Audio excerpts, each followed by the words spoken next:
Welcome back. Happy New Year. We're back. It's a new year, right? We haven't streamed since before the new year, right? You're muted. Starting off the new year wrong. On the wrong foot is John. It's I blame a tech issue. We had our New Year's Eve extravaganza with Garland and and that was the last time that we've spoken to you all. So we are officially in 2025 now, and it will be a great opening salvo as we bring in one of the heavy hitters. Heavy hitters. Lip gloss is popping. John's got the glasses on. Let's bring a man who needs no introduction, Mr. Scott Ritter. Scott, how are you? Happy New Year and Orthodox Christmas coming up. Well, thank you very much. A Happy New Year to you guys as well. And yeah, if you're Orthodox, there will be a second Christmas. This one is more religious in nature, not as commercialized as the one we had on the 25th of December, but one we celebrate nonetheless. We have to squeeze an extra week or so out of the Christmas tree. It wants to surrender to Mother Nature right now.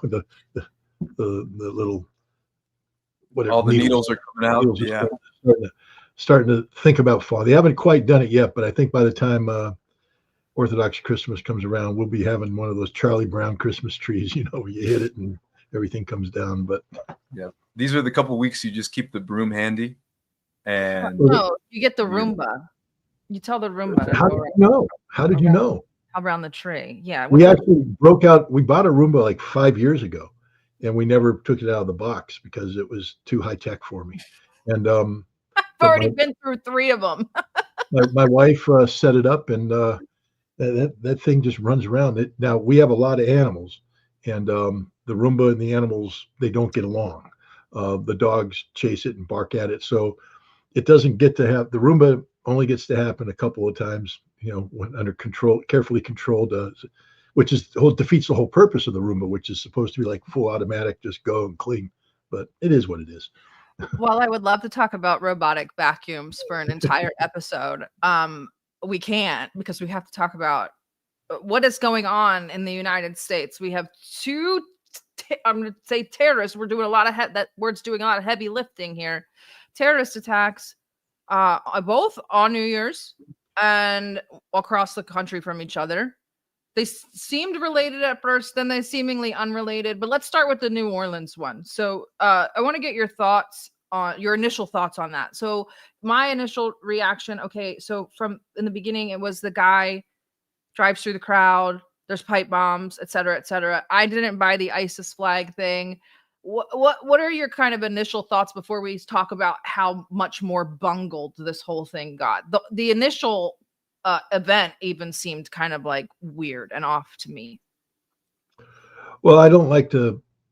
I mean, I don't know what goes through the mind of people who carry out these kind of actions. I will say this: that the way the MAGA crowd jumped on this as proof that the borders are wide open and, Mayorkas needs to be impeached. And I mean, they just hit all their little political talking points before, it suddenly became clear that this guy was an American citizen, U.S. Army veteran,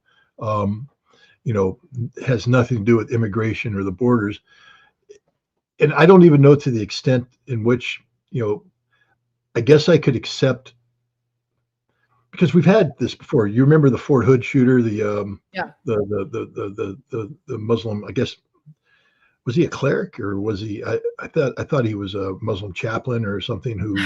Not an officer. He was on the other side, but he did work with the chaplain, I believe. Yeah, and then he started shooting, and then we've had cases like in Kuwait where we've had American soldiers who are Muslim. Frag officers and do things like that in Kuwait on the eve of the Iraqi action.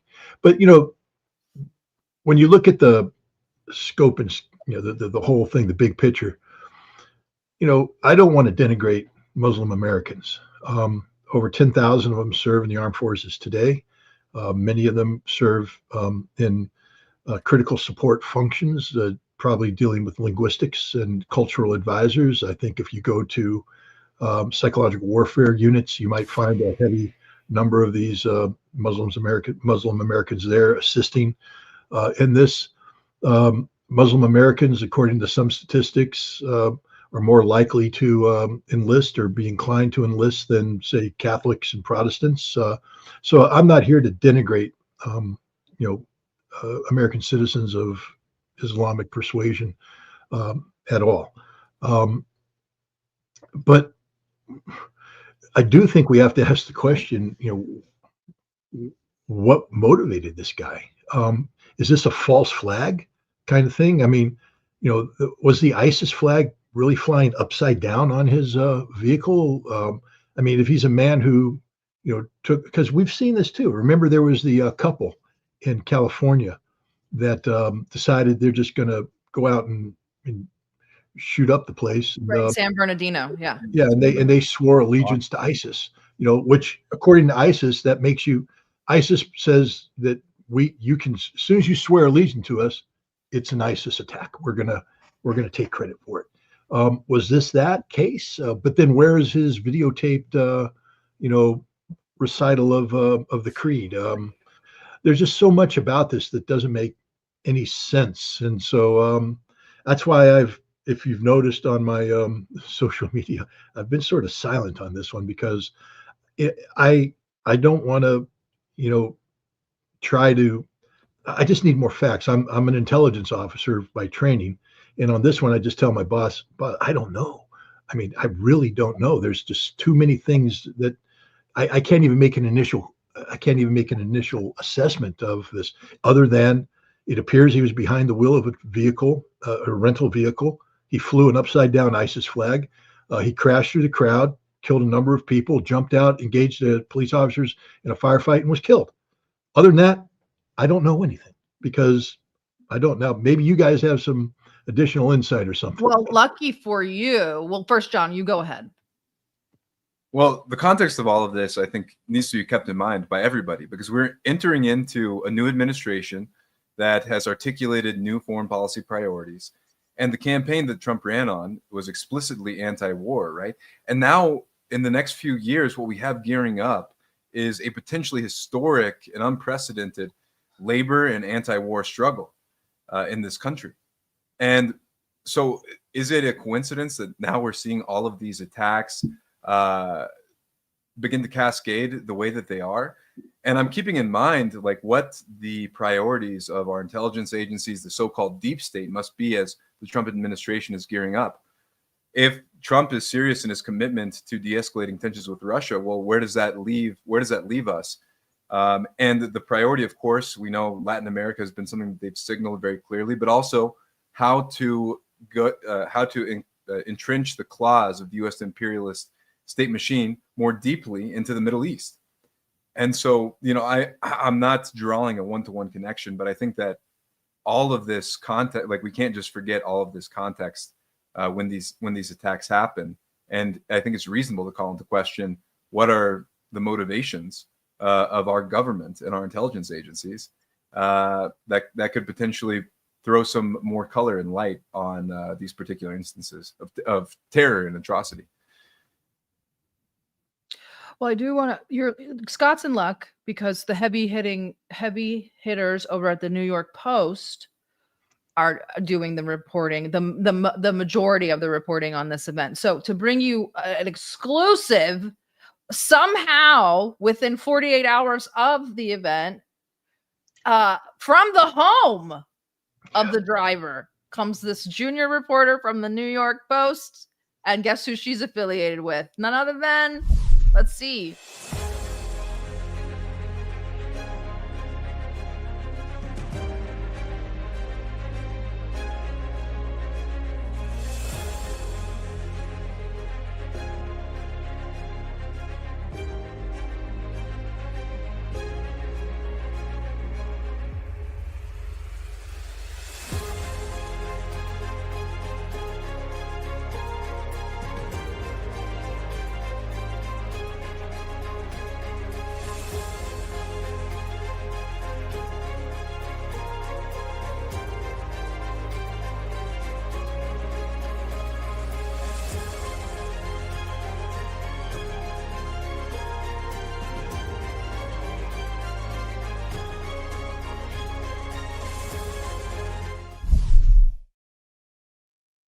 I love that. I love that you put the screenshot of that last stream on there.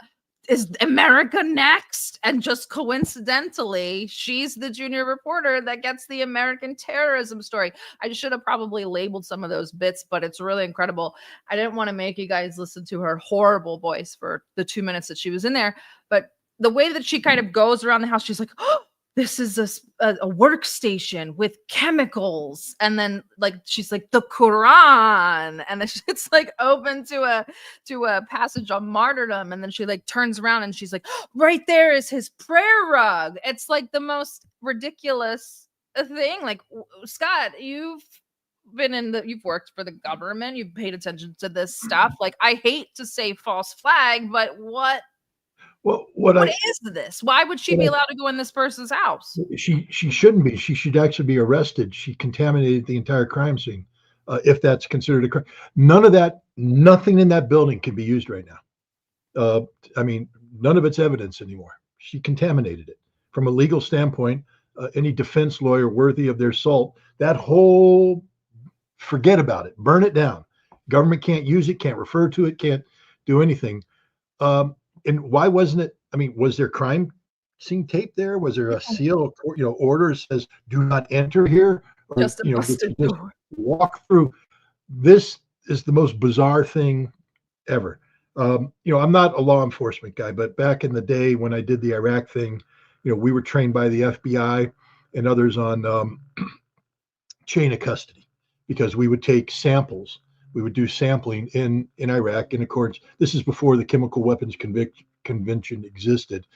So we actually created the protocols for sampling, for chemical and biological sampling, and how you collect that data. You divide the samples, you have one sample you keep is the sort of the proof. One you give to the other side, the other one you take to the your labs, but it has to be sealed and protected the whole way. So when it gets to the lab, no one can say in between here and the lab, somebody played with it. So we paid a big attention. We did the same thing with imagery, making sure that when we took an imagery that, especially in the day of digital imagery, that the image, had the metadata attached to the image, and you record all that. You had to, I was old school before digital. I'd use normal film camera, but your photo log that you have to keep for every click of the camera, what picture you took, why you took it, it's there. That's protected. That's part of the evidence. You turn in your roll, you turn in your photo log. Then when they develop it, they make sure that the pictures match what you've done. This is just evidence 101, evidentiary collection 101. And she just violated everything. And if this was it 15 people dead? 10 between 10 and 15, yeah. Yeah. I mean, if one of my relatives or friends had been murdered in this attack, and she just went in and screwed up whatever case could be brought against the perpetrator, I'd be demanding her head on a platter. This isn't journalism, it's criminal activity, what she did. It's 100% criminal activity. I'm not going to, I saw somebody call her yoga pants girl. I mean, I have to be honest, when I first saw the thing, I went, is that an appropriate dress for a reporter? Right. But it doesn't matter. That's a very sexist statement, and I apologize to anybody who might have been offended by that. I'm just laughing because I saw that in your comments, and I'm like, well, that's sort of no political incorrectness on the show, Scott. Yeah, none. Yeah, but you do have to be sort of smart. But this is what I don't understand. I mean, right off the bat, this thing is, and then where's the FBI? Why isn't the FBI issuing a statement? Yesterday, our crime scene was, violated by da da da da. We're going to do our best to go back and forensically, reconstruct the crime scene based upon the photo. I've learned a little bit about, not learned, but relearned, because the FBI came into my house and gave me a crash course on evidence collection and things. And they had their photographer who took a photograph of everything in my house before they moved it. Click, move it, click. This is click, click, click, click, click. I mean, this is the most photographed space in America right now, other than hopefully that crime scene, which was photographed thoroughly. And maybe the FBI can go back and forensically reconstruct in a way that would make some of the evidence useful in whatever proceedings. But because it's not just about the criminal prosecution, but families have the ability from this to do civil lawsuits. If this person is part of a larger organization, let's say it's linked back to some country, and then you can sue them. I mean, we saw that right now. We just had a case where a journalist who was arrested illegally crossing into Iran by the Iranians. Imagine that, the Iranians defending their borders and all that, and then held, has come back and said he was wrongfully detained, except he crossed into Iran with it illegally, but wrongfully detained, and he just won a big suit. The court said, "Oh, you get all this money from the Iranian seized assets." I'm babbling right now because I'm just so befuddled by by this. Where is the evidence of his radicalization? The Quran. Is the Quran opened magically to the one thing? And where's his prayer rug? And where's even that? Like, have you ever seen a Muslim with an all black prayer rug? I haven't. All black. I don't know. I'm not up to on the prayer rug fashion, but interesting. Like, here's the bomb making station, and she just does a 180, and there's a keffiyeh just perfectly draped. Well, I saw the keffiyeh. I noticed that too. A drawer. It literally looks like if they said to her, "Hey, Jewish girl, there's a trailer over outside." You also need to be investigated. I got the keffiyeh draped. Yeah, there's a trailer. They were like, "Here's your props. There's a trailer outside of Houston. Go make it look like he had ISIS ties." And like that's what she. But if it's a bomb-making factory, what the hell is she doing traipsing around it? I mean, again, I'm nobody, but I was a firefighter here in town, and we had a case where some kid who was smarter than he needed to be was making improvised explosives for fireworks.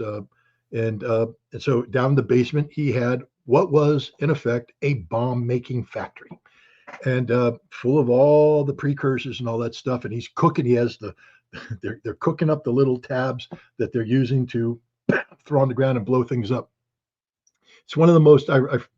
It's an extremely volatile substance, and he's a college-educated kid. He goes away. His younger brother goes down there, goes, oh, look, bam, boom, boom. The whole thing goes up. He's downstairs, trapped in a flaming basement. Mother goes down to rescue him. 911 call comes out. We come in, and we're trying to make entry, because our fire department is known for its aggressive interior firefighting. And the first crew goes in there, and out of the basement coming, boom, boom, boom. And our chief's like, get the hell out. This is a surround and drown right now because we don't know what's going on down there. Turns out it was the right move because it was a bomb making factory. The reason why I bring this up is if this was a bomb making factory, first of all, it wasn't, but if it was, why is she even in there? Do you understand how volatile some of this stuff? Have you done the investigation into what stage of the preparation is happening? Is there materials that have been mixed that if you move them might generate something? If a beaker falls on the ground, what the hell is she doing in there? And the other thing is, again, I'm just telling you because I've responded to more than one bomb factory in my lifetime. Before anything, I was on the hazmat team. You safe the frickin' structure. You safe the area. You don't leave a bomb factory there. You come in and you make it safe. You come in and you do what you need to do to ensure that nothing goes boom. And you preserve because there's another whole course on how to preserve, evidence, etc. But number one priority is not evidence preservation. Number one priority is life safety. And you make sure that nothing in there. And I've seen what a place looks like after a hazmat team comes in and safes it. It ain't that place. So whatever was going on in there, it wasn't a bomb factory. Because if it was a bomb factory, she couldn't be allowed in there too. It would have been all the chemicals that are hazardous would have been already removed. There's nothing about this that makes sense. Nothing about it. I did dig into her past a little bit. I only want to say this for our viewers, but she's very active in narrative control throughout her life. Throughout her resume is full of kind of this working with narrative control for pro-Zionist media. So like in college, she was with CAMERA, which is what the heck is this? Oh, Committee for Accuracy in Middle East Reporting and Analysis, which is literally a Zionist watchdog that makes sure that the news and everything disseminated on campuses stays pro-Israel. She worked for Laura Ingraham. She worked for Prager. She worked for I forgot. There's another one that was basically the SPLC, another version of the SPLC. So this woman has always been involved for narrative control for Israel, even while in college. So it's really interesting that here's the thing though. This isn't college level amateur hour. No, she's out of college now, but this this setup in the apartment is kind of weak. This is a crime scene of a major crime.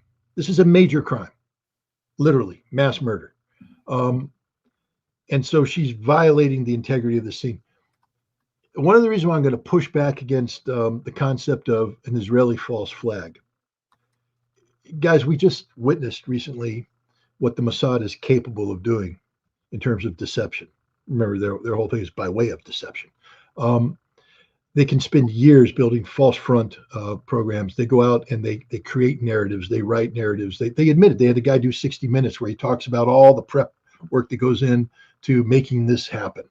So if your job is to set up the United States, set up an incoming administration to create a narrative that is sustainable over time, because remember, half the concept of deception is it has to be believable. You can't have people the next day on DD Live going bullshit. Excuse my language. Apologize for using bad language on your show, but that's what we're doing. We're running up the big red flag, going wrong answer, bing, not good.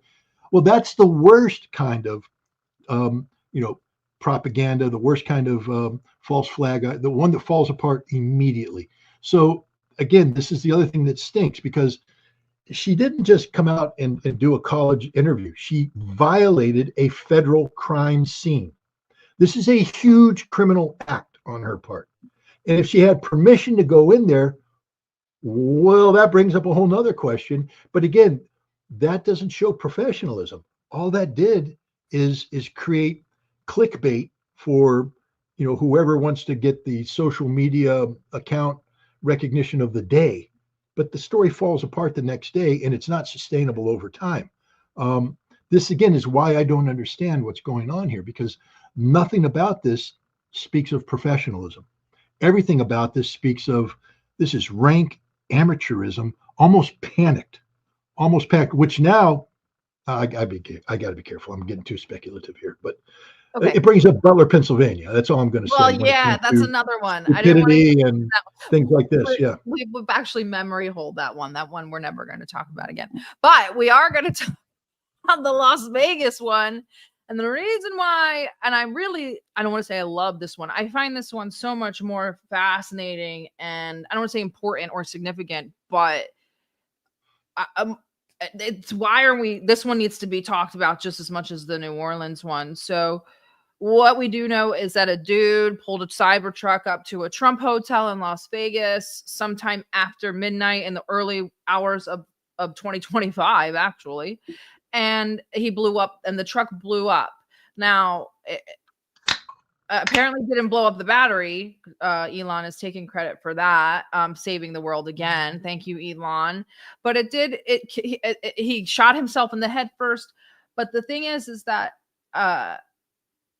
his name's Matthew Leibelsberger, and there's a picture of the car outside of Trump. We've got another Iranian passport. I mean, a CAC card over here that didn't blow up in the fire. This is him with his Slava Ukraini shirt on. And he looks like he was doing recruiting for mercenary operations in Ukraine. Not to mention he was stationed in Germany. I believe it was with the 10th something. And they are notoriously train Ukrainians. And they have been known to go in and out of Ukraine for whatever reason. So what did you think? What are you making of this attack? attack. I hate to call it that. It's an incident. He's the only one who died, thankfully. So it was more like an incident than an attack. But yeah. Well, this one's more complicated. I'm going to actually speak respectfully of this guy for a moment, as opposed to attack him. Look, he wore a Slava Ukraina shirt, and that's 100% against the political direction I personally roll with. But he's also a active duty special forces member of a very elite community. He was attached to the 10th Special Forces Group out of Germany, which has a European mission, and one of the missions is to provide specialized training to Ukrainian special forces. But he's not just any, special forces guy. I mean, first of all, to get the green beanie it's a difficult selection process, so we have to respect that right off the bat. But he just got promoted to E8, Master Sergeant. That's a selection process. It's not automatic. You don't automatically get it, especially in an elite community like that. So he had just recently gone through a vetting process. Yeah. But he's not just, again, I think he was a communications sergeant, but you're always dual trained in special forces. So there's at least something else out there. But one of the things he specialized in was drone warfare. So he might have been, and he apparently has been to Ukraine numerous occasions on special forces assignments to train Ukrainians. He is what they call ATOC qualified, which is advanced tactics, operations, and control. But again, that implies he's a very highly trained operator. This isn't, some dude that's peripherally involved and on the sideline and, sort of a fanboy. He's the real deal. So there's a level of maturity that's attached to this guy automatically. How he ended up where he ended up is a question, because that would imply a level of mental instability that normally doesn't manifest itself all of a sudden. And this guy just went through a selection program, and passed. He was promoted. I mean, he's E8 material. He's going to be a team leader, I guess, in the Special Forces.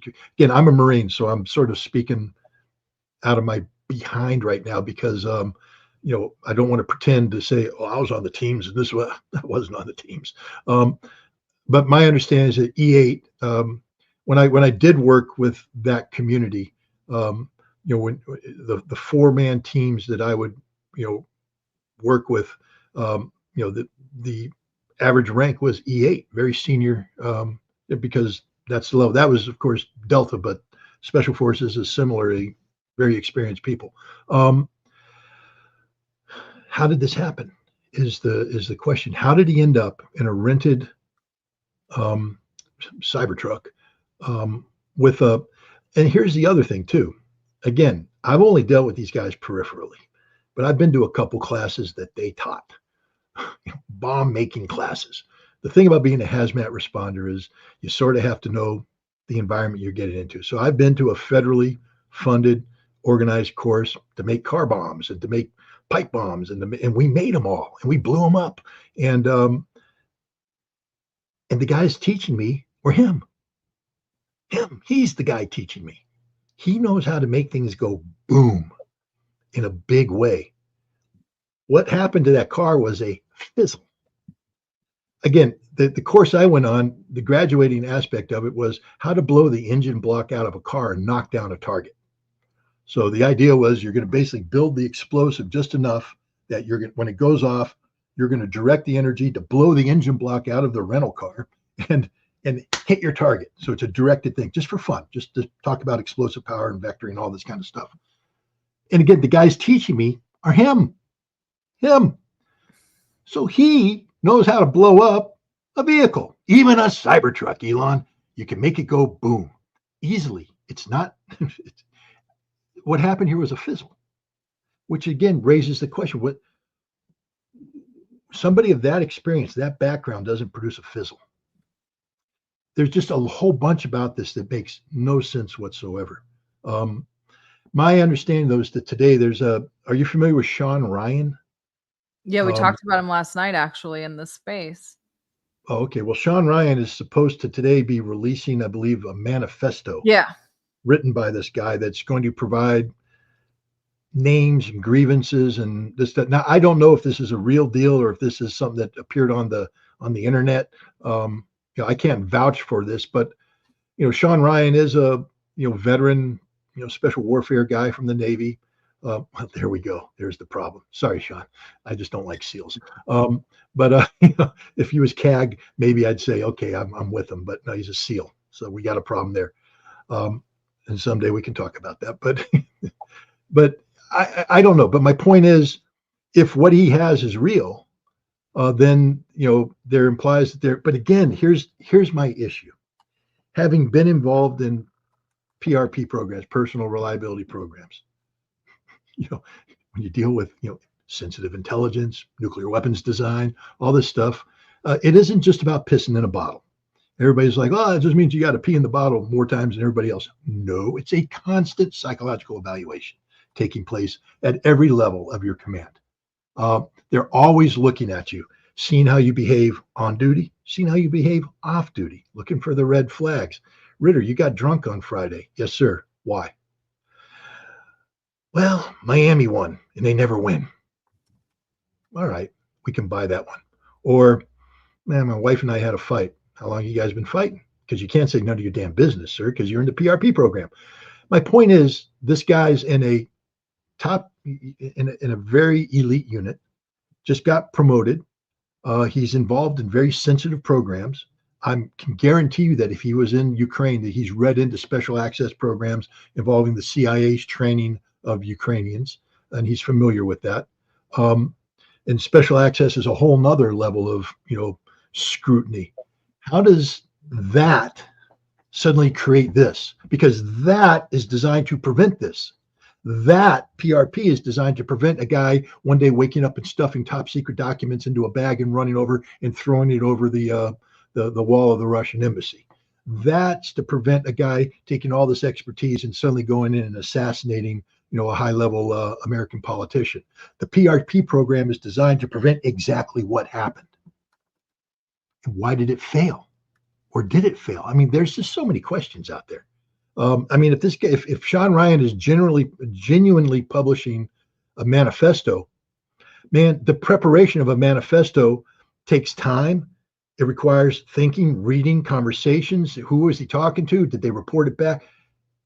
Again, I'm just going off this kind of, my mind works this way. There's nothing about this one that makes any sense either. Together with New Orleans and this, neither one of these incidents make any sense at all. And one of the common nexus here that we should probably discuss is Fort Bragg, and what's happening here. If this is kind of a relevant nexus, I mean, we know with the second Trump assassin, the pro-Ukrainian activist, that he made over 100 trips to Fort Bragg before trying to carry out his assassination attempt of the former president. And I don't want to ask you to speculate, but I guess I kind of am a little asking you to speculate. You kind of alluded to the fact that maybe it's a failure of protocol, maybe a reflection of some of the institutional decay. Could that be it, or is it something? What happens with Fort Bragg is that it's home to a lot of very elite, top-tier units. There's one in particular everybody knows about, Delta, or whatever the hell they call themselves nowadays, CAG. But it's also home to JSOC, Joint Special Operations Command, has their headquarters there. And then there's a bunch of derivative units out there. As the Joint Special Operations community expanded, you get different units. AFO units, Advanced Force Operations, which are the people that go undercover to get in, to go in before the shooters go in. All this, a whole bunch of, some whatever term they use for them today, you just call them the Army of Northern Virginia out of Fort Belvoir. They've got some derivative units there. The bottom line is the black world of American special operations, joint special operations, and the nexus between them and the CIA, the paramilitaries, happens out of Fort Bragg. And That community is not very well monitored. It expanded tremendously during the global war on terrorism, and they didn't have the kind of if you go back in the day of Charlie Beckwith and all this, if somebody acted strangely, the command knew about it and they'd pull you aside, they'd talk to you, and they'd get to the bottom of it. And they forgave a lot of things because you're under a lot of stress. And humans, and a lot of these guys were veterans of, Vietnam or, things of that nature. And so they forgave drinking as long as you didn't do it. But then what happened is, as it started to expand, things started happening in Fort Bragg. And again, I'm not going to pretend to be an expert on this, but when you have Delta Force operators in between rotations in Afghanistan planning and executing bank robberies in the United States because they need a way to fix their adrenaline rush, they need to do something. So they start robbing banks. That's a problem. They start killing their wives. That's a problem. They start raping people. That's a problem. Fort Bragg is a place where there's a whole bunch of stress and not enough management of the stress because of all the secrecy of it, compartmentalization, the whole thing. And so it's very, Fort Bragg is I guess they call it Fort Liberty now. They renamed it. It's got a new name. But the point is, it's a place that's really, there's a guy out there, Jack Murphy. Are you familiar with him? Runs a podcast called The Team House, former Ranger. Very high quality journalism done by Jack. I know he and I don't agree on things politically probably anymore. That's okay. I don't dislike people because they don't agree with me politically, but I respect his journalism, especially in the military field. And Jack has done a lot of investigations into Fort Bragg, into the problems of these units in Fort Bragg. And he's probably a good guy to go to in terms of digging deeper in that realm. But when somebody would say, if somebody says, well, this problem came out of Fort Bragg, my first reaction is, well, of course it did, because Fort Bragg is just a clusterfuck of a place. Excuse my language again, but they brought in too many top secret units with not enough supervision, and then placed these units under a tremendous operational burden, where everybody in there is in a pressure cooker. And everybody's dealing with the most sensitive. I mean, you can defend a guy for saying, I'm in the most sensitive unit in America. Well, you might be, but there's another one next to you that says, I'm in the most sensitive because I'm doing the most sensitive work. Well, you're all doing sensitive work. But that level of secrecy is an impediment to proper oversight. Command oversight, et cetera. And when there's a problem because of the secrecy, et cetera, they tend to put a lid on it and they don't talk about it. And then the other thing that happens is you get the team taking care of the team. You don't want to become a Blue Falcon. You know what that is, right? Okay, so John doesn't. I don't know what a Blue Falcon is. Well, I don't know what the rating of your program is, but it's a buddy fucker. It's a buddy fucker. Yeah, you fuck over you turn your in your buddy. But in the PRP program, everybody's a Blue Falcon, because that's your job. I mean, I kept reminding people, I kept saying, you're serving the United States of America. Everybody in this program is here voluntarily, and you understand why we have to do what we have to do and why you can't do some of the things that some of you think you can do. And that covering up for somebody potentially exposes the entire program to defeat. So if you see somebody doing something, it isn't pushed under the rug. It isn't dealt with privately. It's brought to the attention of the fucking command, and let the command deal with it the way they're supposed to deal with it, so we don't have a national security emergency. But everybody's like, no, that's a Blue Falcon, motherfucker. You can't do that. Well, then fuck you. Get out of the military. Why'd you join? If you join to cover, it's like being a cop. I can't turn to my fellow police officer beating the shit out of somebody. Right. That's betraying him. No, he's a cop. He violated the law. Get him the fuck out of the police service, because that ruins it for everybody. But the problem with these special teams is they share so much bonding together as they go through team building that they don't understand that the weakest link destroys the team. And so they try and cover for the weakest link because they think it's combat. They think it's combat, that, he's down, he's a wounded buddy, we got to take care of him. No. He's a fucking failure. He's the weak link, and he can't handle it for whatever reason. He's got to go, because otherwise the whole team gets compromised. And that's another problem with these specialized units is they cover for each other too much. And everybody's like, well, that's great. No, it's horrible because the system isn't designed to let you cover for that. You identify failure early on and you get it the fuck out of the system. I'm sorry. No, you're fine. Before I turn it over to John, because I know John wants to ask some stuff about the Trump admin coming in. The reason why I just want to ask this really quickly is this is from an interview in The Economist that Ukraine did. I believe it was September of 2023. And he said the curtailment of aid to Ukraine by its allies will only prolong the war, and it will create risks for the West in its own backyard.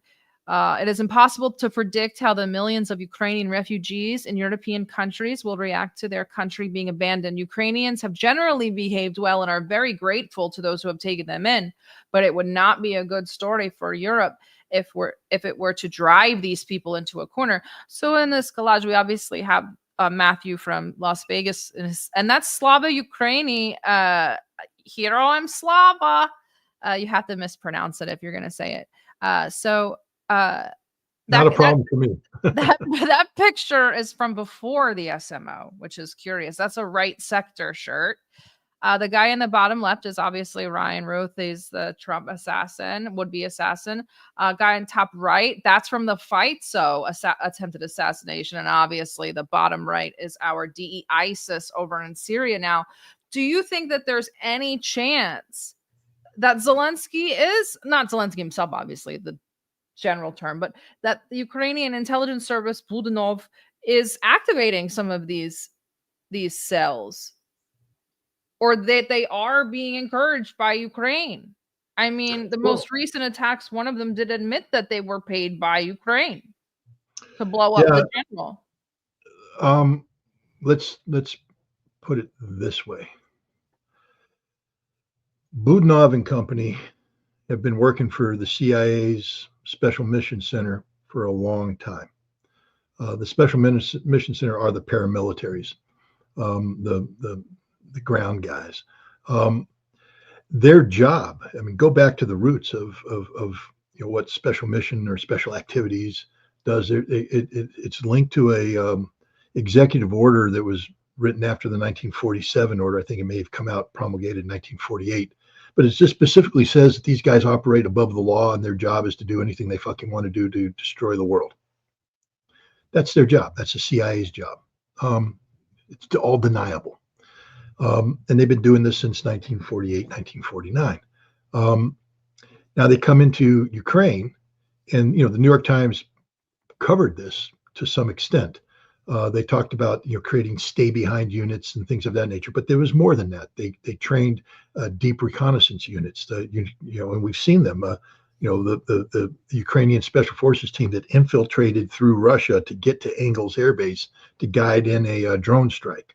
That doesn't happen by accident. That's extremely high levels of training. But the stay-behind guys, again, there's a unit in the United States military history, Det A, Berlin Brigade. Yep. They were a special forces unit that it didn't exist. And when they did exist, but when you showed up, you were, I forget, you were either an MP or you're something like that you came in under a cover story. But you didn't wear a uniform. You wore not just civilian clothes, but civilian clothes made in East Germany. Your whole cover was as an East German, so that when wartime came up, balloon went up, and the Soviets rolled through West Berlin, you would blend into the society and you'd be a stay-behind unit. Then you'd carry out your special mission tasks.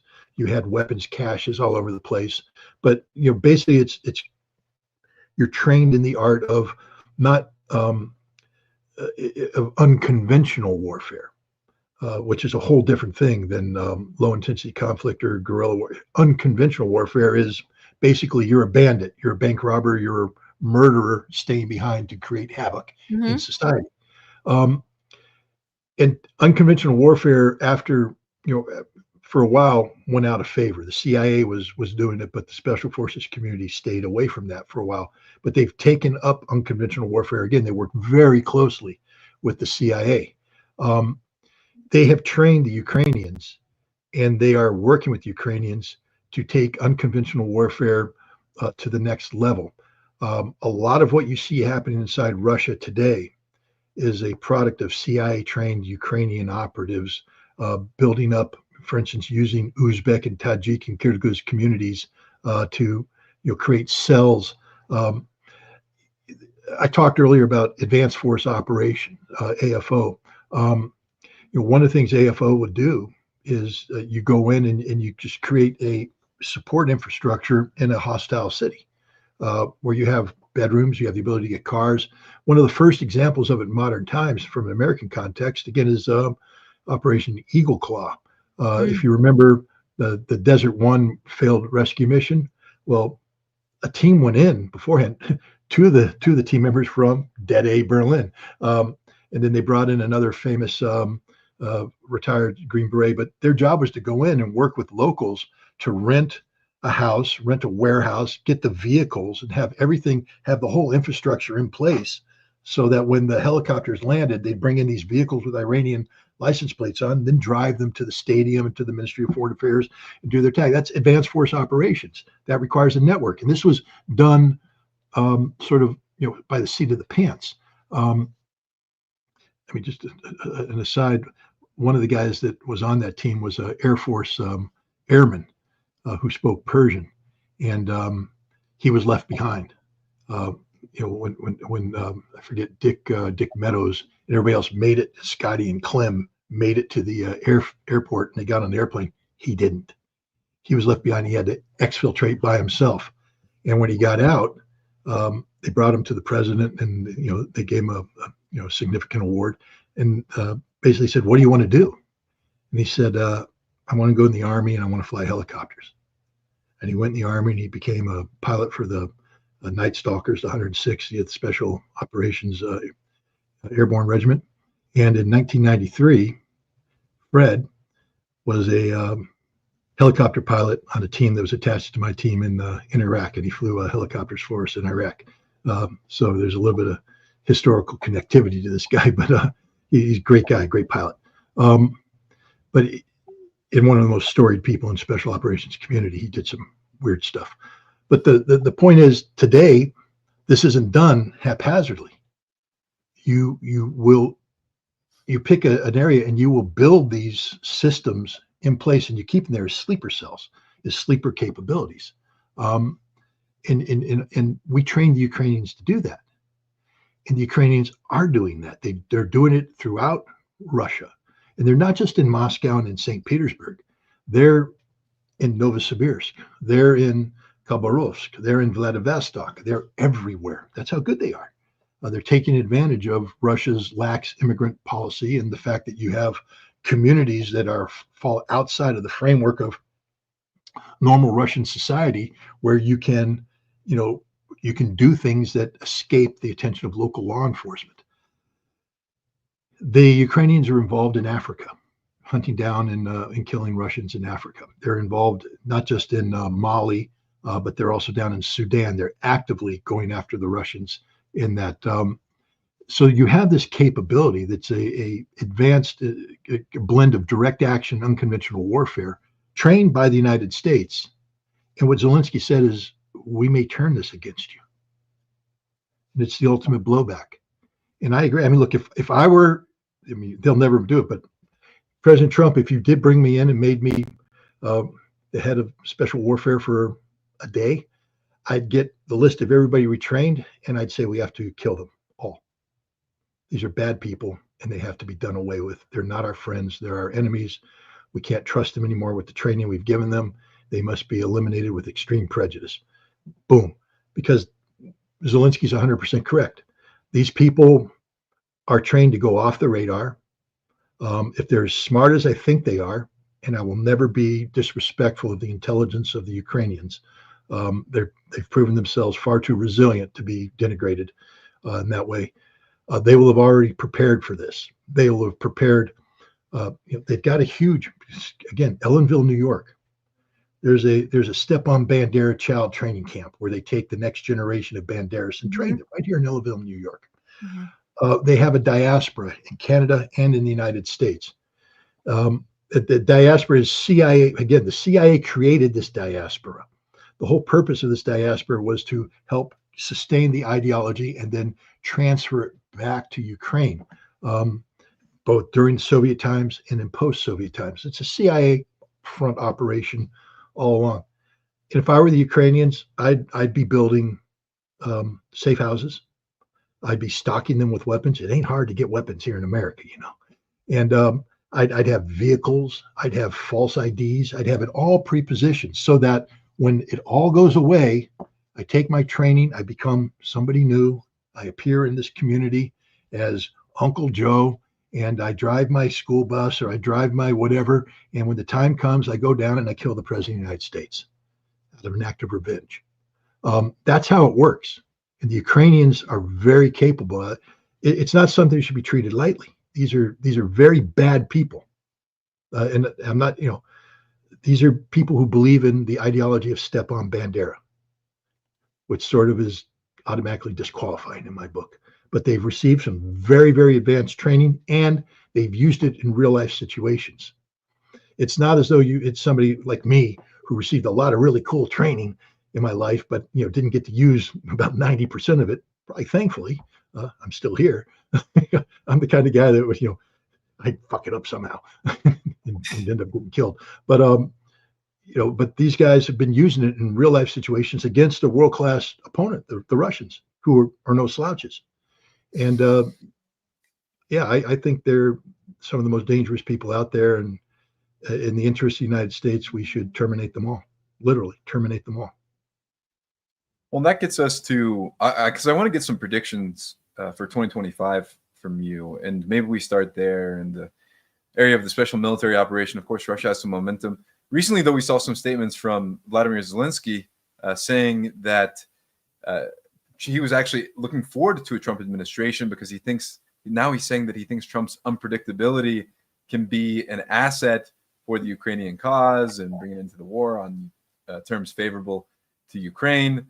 There's lots of different narratives swirling. It seems like different groups are trying to still jockey for position within the Trump administration to decide exactly how to execute foreign policy when it comes to Russia in particular. But I know that you've been very involved in the anti-war movement, and so maybe I want to hear some predictions for that coming struggle in 2025, and then also how you think, how you're planning on going about this Trump administration with these kind of clouded priorities. And of course, we know that there's quite a bit of momentum, right, outside of the administration and Trump himself, and a good amount of inertia when it comes to pursuing conflicts, great power conflict in various parts of the world. But when it comes to the theater of the special military operation, would love to hear some of your thoughts there and about how you are going to go about organizing the anti-war struggle in 2025. Yeah, how I'm going to go about organizing. Well, yeah. It's all on you. It's all on you. On me, baby. You are the anti-war movement. Well, that's a shame. Scott is a great nexus, though, and he has been doing a lot of important work. So we definitely want you to tell people. Well, I appreciate that. I mean, and I've been trying. First of all, this is where this is why myself and the anti-war movement don't mesh. I'm not anti-war. I'm as pro-war as it gets. I believe in closing with and destroying the enemy through firepower maneuver. I believe that I use this analogy all the time, and I'll use it again. You remember, you're familiar with the book To Kill a Mockingbird. Of course. Oh, yeah. And you're familiar with the movie, the great movie, Gregory Peck. Yeah. And, early on in the movie, his kids view him as weak because he's a man who believes in the law, and he avoids violence. He believes in doing things right and all this. And they're like, well, you're a coward.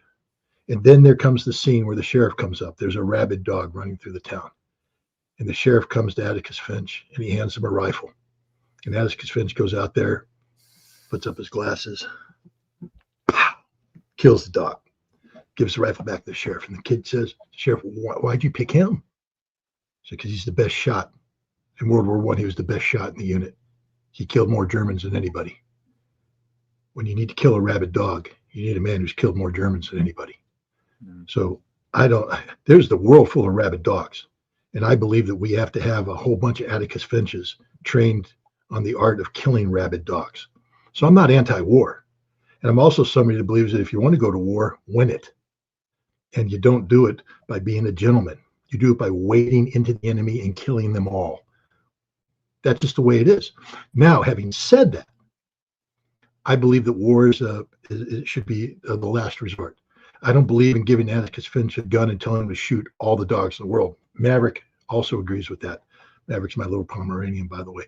I don't believe in haphazardly killing, irresponsible death. And I also believe that there are things that can be done to reduce the spread of rabies so that we don't have rabid dogs. And so when I speak of being anti-war, I guess what I'm trying to really say is I'm pro-peace. I recognize that evil walks the earth. And I recognize that sometimes the only way to take care of evil is to kill it. And that if you're going to be in a position to kill evil, you need to have people who are trained, equipped, and ready to do the killing. And those are the warriors of the world. And we need them. We must have them. Because no matter what, human nature is such that there will always be evil that needs to be dealt with. But we don't need to therefore turn the whole world into an image of evil that we confront. And that's what the United States has done. There's a difference between saying, here's America. See, my other approach towards the military is this. If you're going to create an organization to defend America, then your first priority is to make America worth defending. Because otherwise, if you put the defenders in front of the defended, you've made a huge mistake. Your priorities are wrong. We should have a country where education is top-notch, affordable. Healthcare is top-notch, affordable. Infrastructure is the best infrastructure in the world.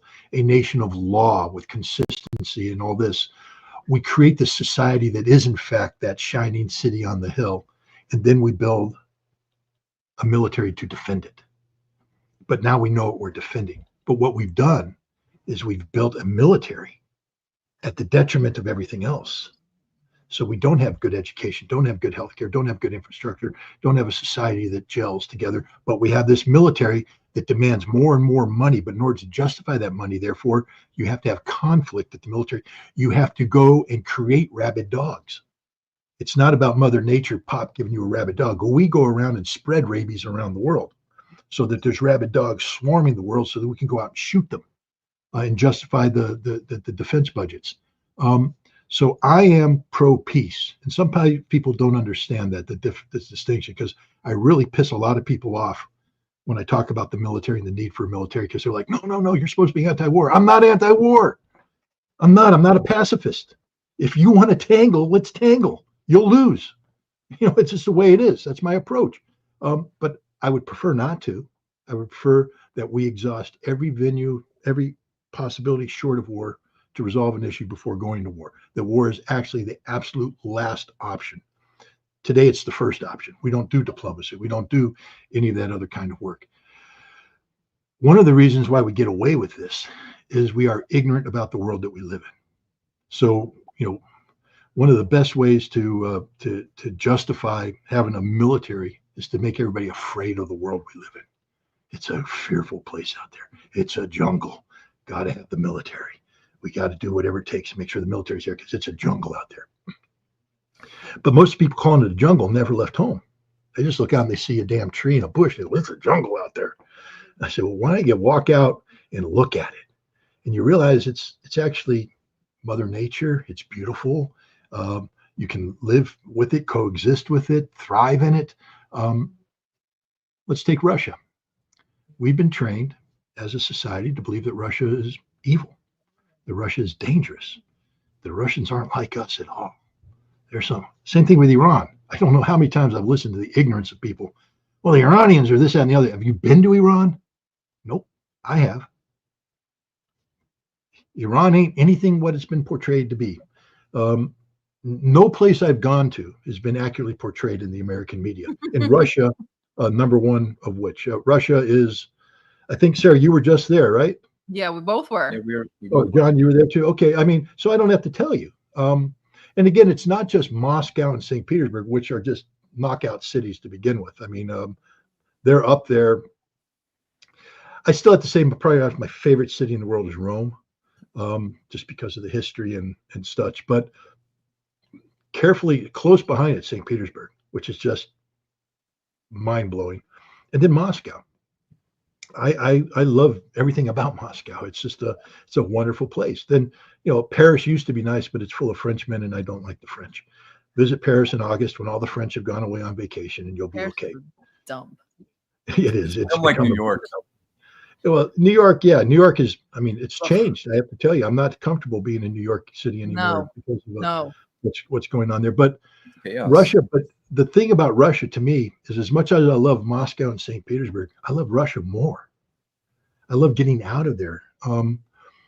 It's not as fancy. You can land in the Novosibirsk airport, and it's not Sheremetyevo and all that, but it doesn't need to be.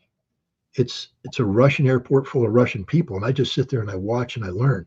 I get out and I travel around. You study the history. Every city I visited in Russia, I studied the history of it beforehand, so I understood how it was, how it was discovered, what it was originally, what it became, the importance of this bridge, why the Ob River is important. That's a river that runs through Novosibirsk, and why is it important, and all this stuff. So you understand. So as you walk around, you're going, that's that place. That's that place that I read about. That's so cool. In the Opera House. And then, I had the opportunity to be guided through the Opera House by the former director and he knew every little piece of history of this place and all the little nuances. And then you learn that they built this during World War II. And when people talk about the uncultured Russians, in World War II, while the nation was in an existential fight against Nazi Germany, Stalin believed in culture so much that he funded, and they were building this opera house, the largest opera house in Russia or in the Soviet Union, right there in Novosibirsk. And then you go out of that, you go to Irkutsk, and you learn the history of Irkutsk, and you see that. You go to Ekaterinburg, go to Volgograd, which is the old Stalingrad. And I don't know, did you get a chance to go to Mamiya Kurgaev? And no. If you don't literally fall to your knees and cry when you see that, you're not human. I mean, the enormity of what happened there. Go to Crimea, go to Chechnya. I tell you, go to Chechnya, and all the crap that the West spoon feeds you about the Chechens and about this, that, and the other thing. Go to Grozny, walk Grozny. It'll blow your mind. The Chechens are not like, in some ways they are like what you've been, they're the real deal.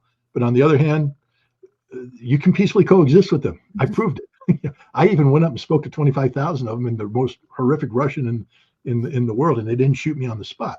They should have identified me as a rabid dog and shoot me based upon what was coming out of my mouth, but they had mercy on me and they let me live. But the Chechens are great. Crimea is just beautiful, again, full of history. Then it was a quick tour, but I did Kherson, Zaporizhia, Donetsk, Lugansk, got to see that. And I just fell in love with the Russian people, their soul, their humor. Sometimes they seem like simple people, but you heard that thing, still waters run deep, and you get this Russian who's just quiet, and you're thinking, well, he's not that sophisticated. And you scratch him, and you find out he's the most sophisticated being on the planet, that he's better read than you are, has great experiences. They just wear it differently than we do. They're not as flashy as we are. They're very stoic people initially, until you get to know them. And you go in a banya with a couple glasses of vodka, and next thing you know, you're naked and they're beating you with a birch tree. And it's like, okay, come on, Sarah, For the listeners, he's talking about banya. Banya. Yes, banya. They're probably like, what is going on? What is? So that's why I said banya. I mean, like I said, everything's great until you're lying on a bench getting beat with a birch tree, and you're like, what the? How did this happen? And then they turn around and carve a damn hole in the ice. Men are notorious for getting each other drunk and going to banya, like business meetings or outings. And yes, banya is like the male bonding experience. Oh, I was I got to be careful how I portray this because it sounds too grandiose, but the Russians still, I don't think, know how to deal with me. Especially the Russian government. They're like, yeah, but you're an intelligence officer, right? Yeah. And the CIA decorated you twice, right? Yeah. For what you did in Russia. Yeah, yeah, yeah. And we're supposed to allow you to come back in here, right? Yeah, yeah, yeah. Why? Because I'm your friend. No, we don't think you're our friend. We're going to treat you very carefully, Mr. Ritter. And so there was a man associated with, well, basically he's one of Vladimir Putin's senior bodyguards, showed up at my hotel and put me in a car and drove me to Kaluga, which is a town outside of Moscow, noted for its big dachas and VIP people. And I was brought to this dacha of somebody who is very close to the number one person in Russia. And my guess is that this was a vetting experience, meaning they want to say, okay, find out more about this guy, who the hell he is, what makes him tick, and all this kind of stuff. And so very first thing we do is banya. And my God, we did the banya like you never do the banya before. No alcohol. The alcohol came later. But the banya involved going out of the banya, and they had a swimming pool with a hole cut in the ice and the stairs going down. And so you'd have to periodically go out and dunk yourself in the ice water and come back out. And I guess they were just running me through the ringer to see how I respond. Am I a wimp? Am I a wuss? Am I a dick? Am I whatever? And I spent the whole evening with these people. Fantastic evening, talking to them and all that stuff. But the banya is a vetting experience. You learn about people in the banya. You learn how much pain they can take. How well they take pain, what kind of humor they have. Because it can get very uncomfortable. But if you're not capable of laughing and socializing and all this, I don't know if I passed. I don't know what my grade was. They didn't kill me, and the guy drove me back and dumped me back off at the hotel, and everything was fine. But the banya is a Russian social. It's part of the Russian soul. I think if you haven't done the banya, you can't say you've been exposed to the Russian. And I don't know what the female equivalent is. I guess the females do banya too, but they do it differently, maybe more civilized. But anyways, there's my banya stuff. Sarah's like, stay on script, Scott. You've got where are we going? Where are you going with this, Scott? We got to get back on the script. And John. So what? Go ahead, John. Well, yeah, I mean, definitely. Something that I've observed in Russia, even in Moscow, is just a deep humility that most of the Russians have, except for their obsession with certain brands. We'll let that one slide. We're in Moscow City, after all, so that's the fashionista. The fashionista. What brand don't they like? No, they love brands. They love brands. That's what we're saying. Label whores. They love brands. Balenciaga, Louis Vuitton. Like it's all over. Oops, I didn't have any of that. Maybe next time you'll get a Louis Vuitton purse, Scott. Yeah. Well, Scott's got his whole arsenal of the dude shirts and white roll with that. Dude shirts and white monsters doesn't get any better. They ran out of Diet Coke. There's a Diet Coke shortage in upstate New York. They're out of it everywhere. So I'm back to white monsters, which, oh God, I did it on TV. My wife's going to watch this and kill me. I'm not allowed to drink these. Oh. So Scott, what do you make of where the Trump administration's foreign policy priorities will be? Because we've seen the one thing that we didn't mention yet today is this obvious pivot that the administration is going to make toward Latin America. That's already kind of underway. Trump has talked about the Panama Canal. Of course, we have long-standing economic war against both Venezuela and Cuba. So is that kind of your expectation? Is that the Trump administration is going to focus more toward the southern border and to South America and Central America?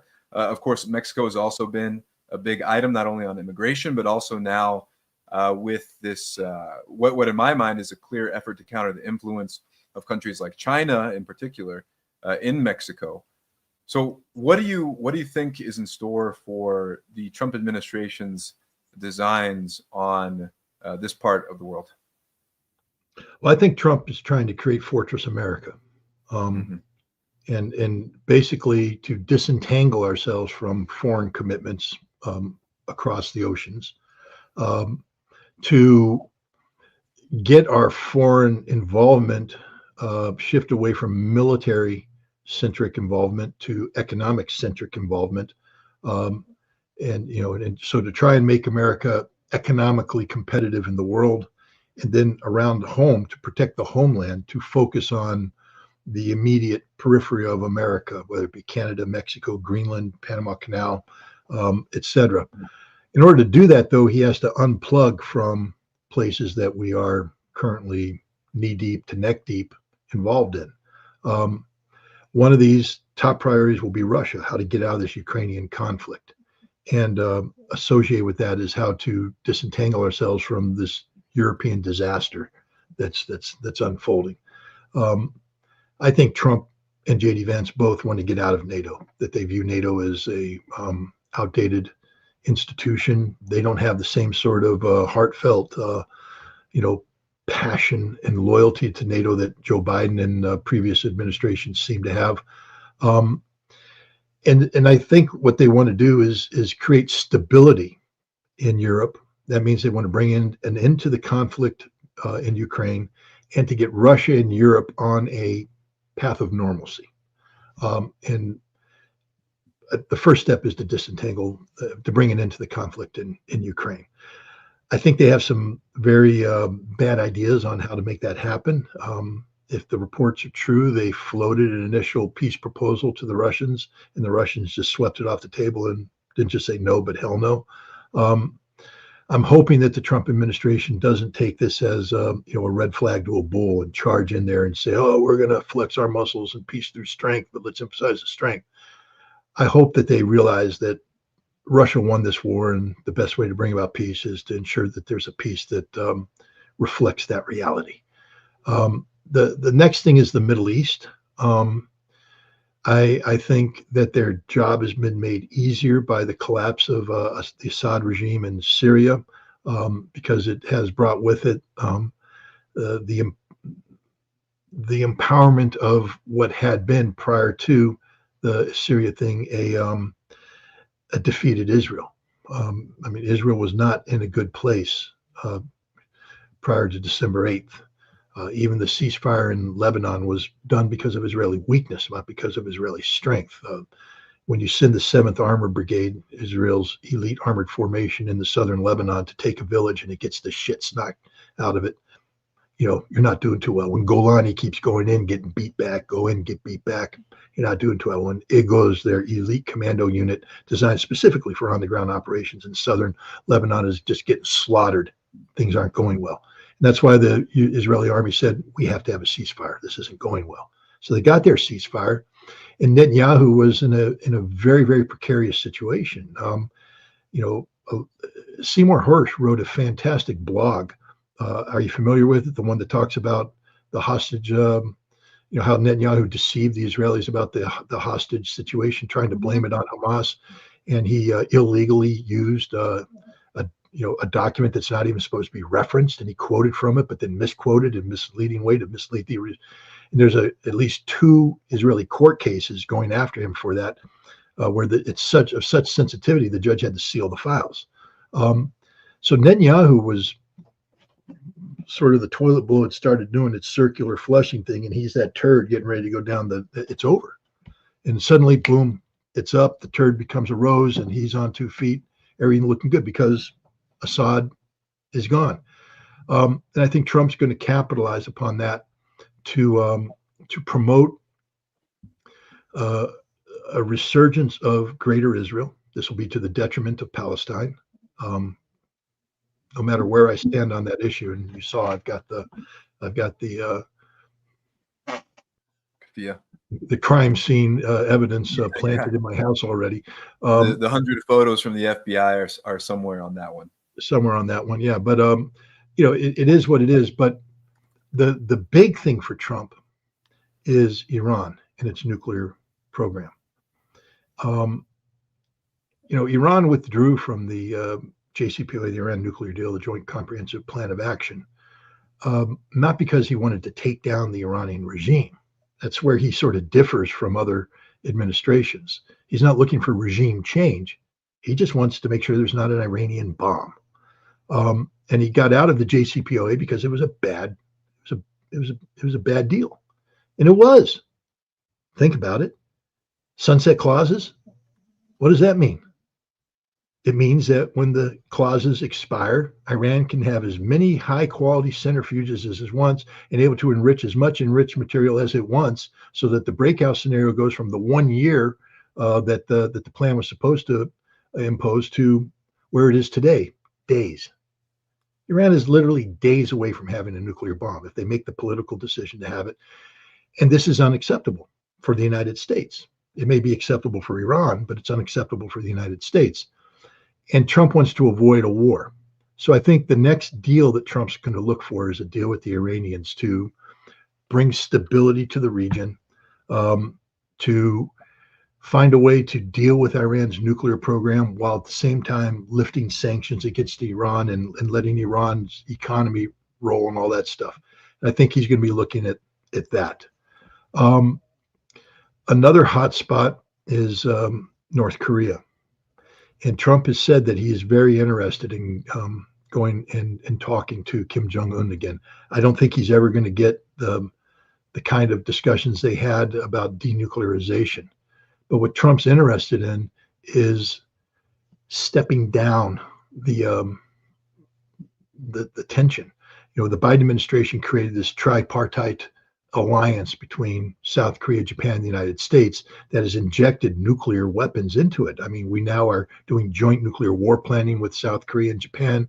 We put a nuclear armed submarine into the port of Osan.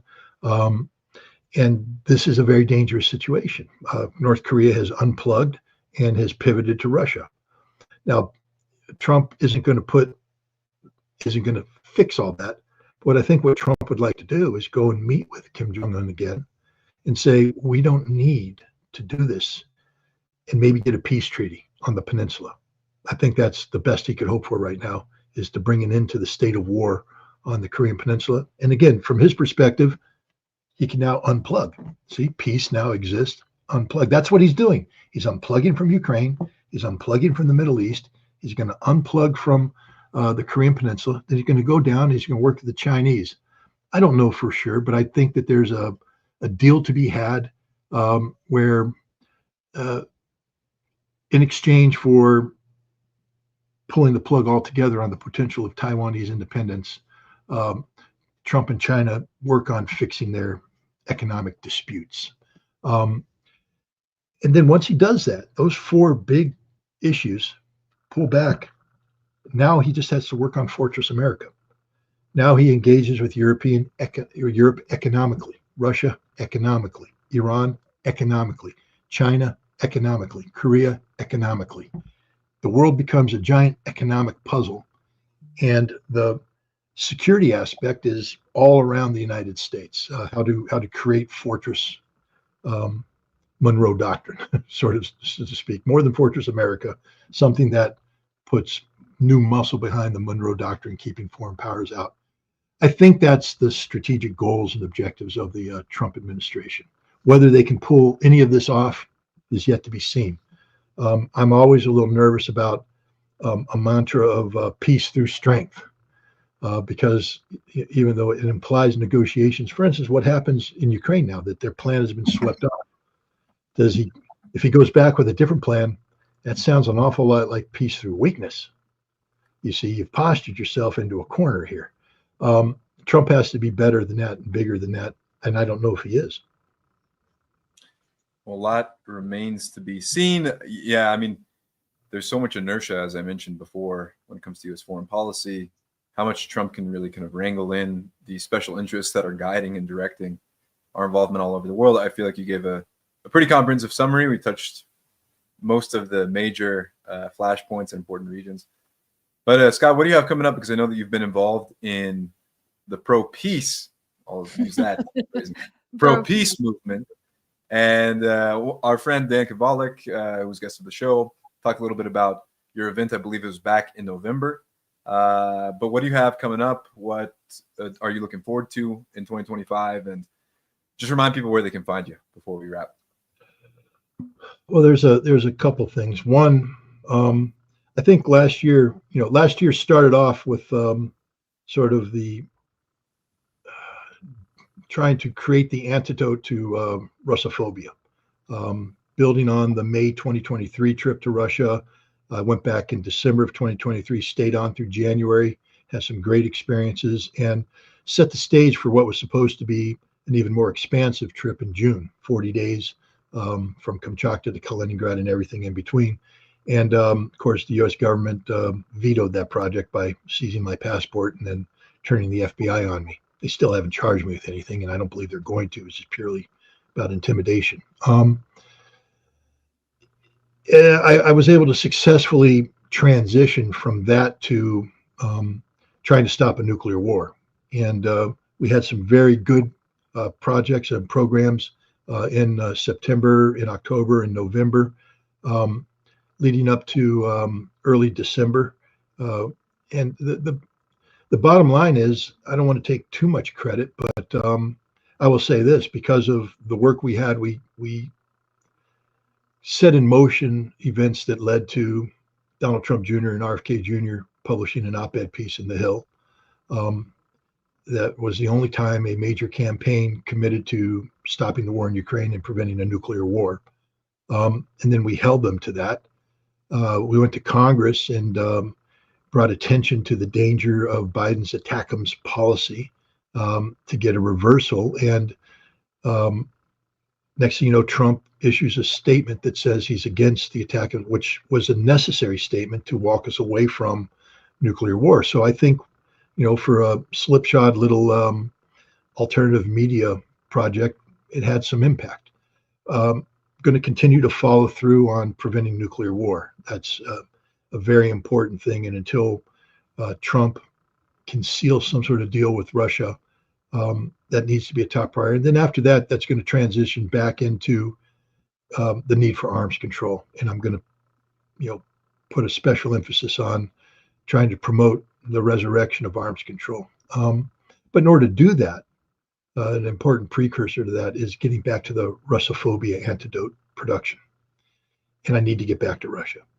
And so I have a high priority now of getting my passport back and to get back on the road to Russia to begin or renew that process of engaging with the Russians and bringing the information back and working on doing that. But so that will happen too. But the other thing that's going to happen soon, I voted for Donald Trump. And I'm not saying that with pride. I'm saying that as just a statement of fact. And for democracy to work, it isn't just about the vote you cast. It's about what you do to hold the person you voted for accountable for what they're doing now in your name. I own Donald Trump. Didn't want to, but I own him now.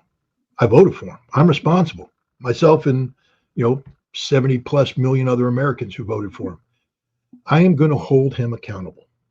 In order to do that, I'm going to be starting a new podcast series that is going to be solely focused on basically providing a weekly report card of what Donald Trump's doing on foreign policy. And it's going to be holding them to account. It's not going to be partisan. I'm not going to be pro-Trump or anti-Trump, but I am going to say, I own you. You work for me, Donald Trump. That.